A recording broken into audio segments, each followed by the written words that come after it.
தேவன் உங்களுக்காக நல்ல திட்டம் வைத்திருக்கிறார். அன்பானவர்களே, இன்றைக்கு உங்கள் வாழ்க்கை இருளாக தோன்றுகிறதா? என் எதிர்காலம் என்ன ஆகும் என்று பயப்படுகிறீர்களா? கர்த்தர் எரேமியா 29:11 கூறுகிறார், நீங்கள் எதிர்பார்த்திருக்கும் முடிவை உங்களுக்கு கொடுக்கும்படிக்கு நான் உங்கள் பேரில் நினைத்திருக்கிற நினைவுகளை அறிவேன் என்று கர்த்தர் சொல்லுகிறார். அவைகள் தீமைக்கல்ல, சமாதானத்துக்கு ஏதுவான நினைவுகளே.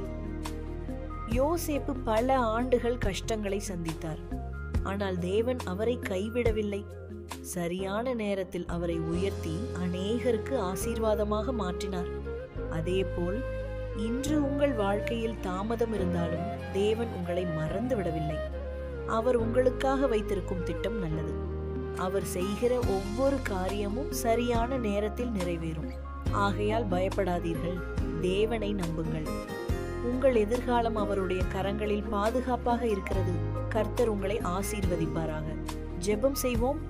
அன்பின் பரலோக பிதாவே, இன்று இந்த செய்தியை கேட்கும் ஒவ்வொருவரையும் உமது கரங்களில் ஒப்பு கொடுக்கிறோம்.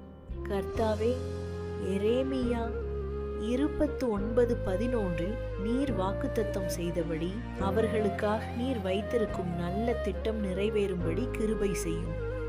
மனச்சோர்வில் இருப்பவர்களுக்கு நம்பிக்கையையும், பயத்தில் இருப்பவர்களுக்கு தைரியத்தையும், கண்ணீரில் இருப்பவர்களுக்கு ஆறுதலையும் அருளும். தாமதமாகிவிட்டது என்று நினைக்கும் ஒவ்வொருவருக்கும் உமது நேரம் சிறந்த நேரம் என்பதை உணரச் செய்யும். அவர்களுடைய குடும்பங்களையும், வேலைகளையும், படிப்பையும், எதிர்காலத்தையும் உமது கரங்களில் ஒப்பு கொடுக்கிறோம். எல்லா தடைகளையும் நீக்கி உமது சித்தத்தின்படி வழிநடத்தும். இன்று முதல் அவர்கள் வாழ்க்கையில் உமது சமாதானமும், கிருபையும், ஆசீர்வாதமும் பெருகட்டும். இயேசு கிறிஸ்துவின் வல்லமையுள்ள நாமத்தில் ஜெபிக்கிறோம். ஆமென்.